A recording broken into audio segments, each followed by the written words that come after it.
Good day and welcome back to another Vampire Survivors video. In this video we're going to talk about how to use Crystal Cries, the Darkana, correctly. Crystal Cries is unlocked once you have triggered a Starry Heavens, which is the upgraded version of the Crystal Voyage, which needs to be used by Shimun Eta. So basically it's this weapon here, the Celestial Voyage, and once you upgrade it, or once you have managed to get it to this stage, it can trigger a Starry Heavens, which of course allows you to get a ton of value out of it. Now we're going to talk about the Darkana Crystal Cries, or number 12, and how you can make it work best. So we're going to dive right into it. Of course, something very important to take note of is that we are going to see just how good we can make this work. So yeah, let's dive on right in. So firstly, when it comes to characters, obviously it would make sense that Shimun Eta is a really good character, because she obviously starts off with the base form of Celestial Voyage, and she has freezing, which is very helpful. The Santa Ladonna also helps because he triggers a rosary when health reaches critically low, which is also very helpful. Other characters that do really well with Crystal Cries are characters that gain from the stat gain. So any character that starts off with a weapon like Bats, where there is scalability in that weapon's damage, is going to be really good with it, so it's going to help out a ton. Other than that, there isn't really anything too crazy that you need to worry about. The obvious one will also be this little beautiful item, but we'll talk about that a little bit later on. So for now, we're going to take it with Shimun. We're going to confirm. We're going to move in. For the purposes of this video, I will not have random events occur, just because, but we will have everything else on, and we'll go to inverse on the dairy plant. So we're going to spawn right in.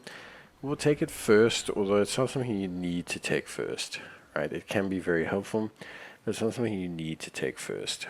What pairs really well with this is also Hails from the Future, right?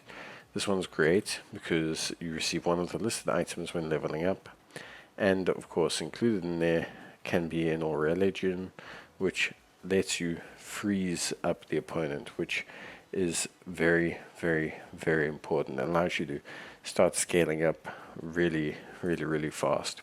So we are going to take this, but that is probably your most crucial one overall.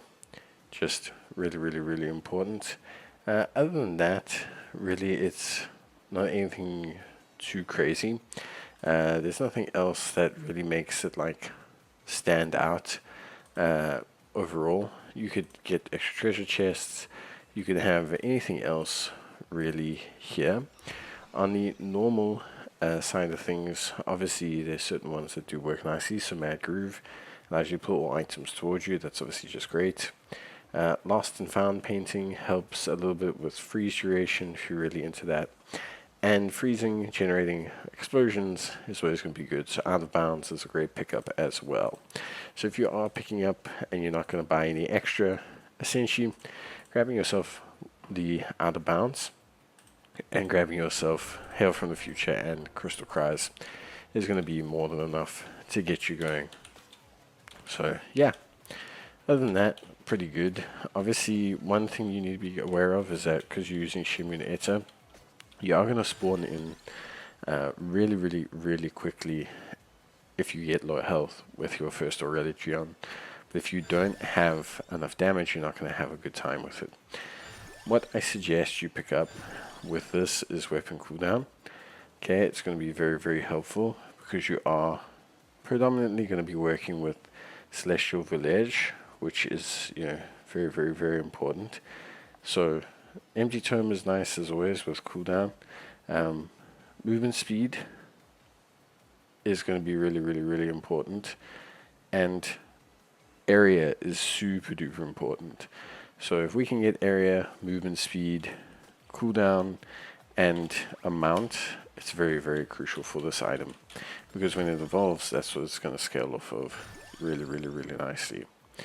Obviously, on top of that as well, if we can pick up the wonderful ability to freeze our enemies, as you can all imagine, that's going to be super duper really good. And this Fibonacci Spritz is really, really nice, because it can allow you to fire off the weapon twice. So it's a really, really, really good one.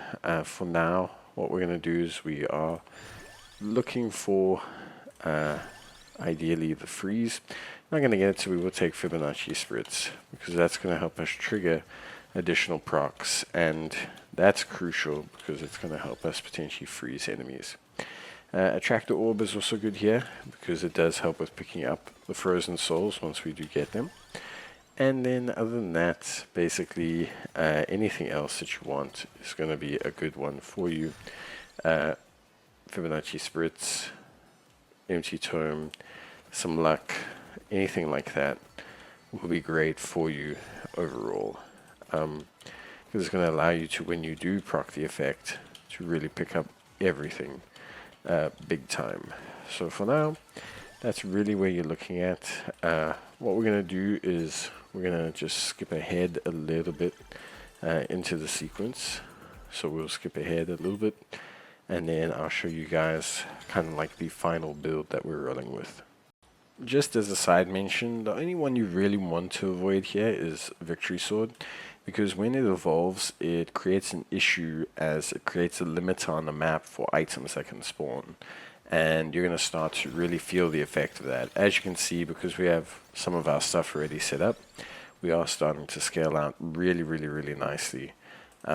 So that's always going to be really good, and you can see us starting to really, really ramp up here. Other than that, like I said, size is super duper important. Anything else that you really want is okay. Ideally, size, is always going to be your next big limiting factor, because you are already scaling up in all the other sections of health, etc., etc., etc. Now that you're at your Randasma, and like I said, you're generally looking for, obviously, that really, really, really awesome sendings from the future. If you don't manage to get it, it's not the end of the world, but it is definitely probably the one that you want the most, just because of how good it is when you combine that freeze effect, which, just starts to really, really, really pop off. And once you do have that, then from there you're pretty much good to go. This build here is probably as optimal as it gets.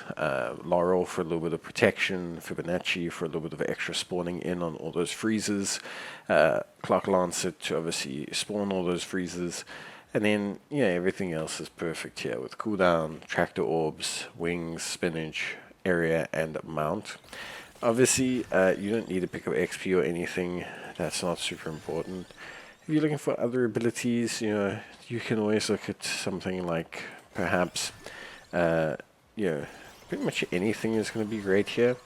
Don't get Pentagram or anything. Paco Battalier is pretty good, because you're going to be running around taking a whole bunch of damage, and you scale up really well because of the overall power of your health pool, and that's constantly going up. So that's always really, really good. And then other than that, really anything that you want is going to be more than fine. Lightning Ring obviously scales pretty well off of what you've got already. You could argue Axes is the same. So I would really say anything. Magic Wand, also pretty good. From there, the world's kind of your oyster, because you just scale up so well now with everything that you have. So from that point, you kind of just doing your own thing, really. And every time you pick up one of these bad boys, you're just gonna be absolutely shredding everyone and getting huge health. And it just becomes a bit of a joke, which is the whole point of the game. Let's see. There we go. And then, yeah, we just go, and you can see our health is just scaling hugely. That makes things like Pataka Balier hit so hard.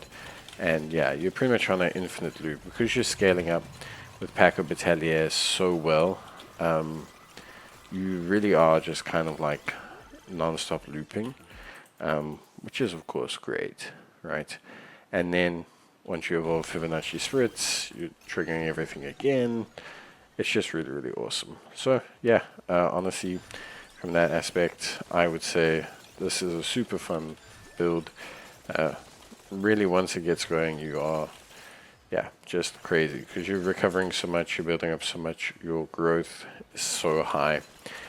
Constantly leveling means constantly getting items. Constantly getting items means constantly triggering your full effect because you're picking up more Relogians. It's just, yeah, it's really, really nuts.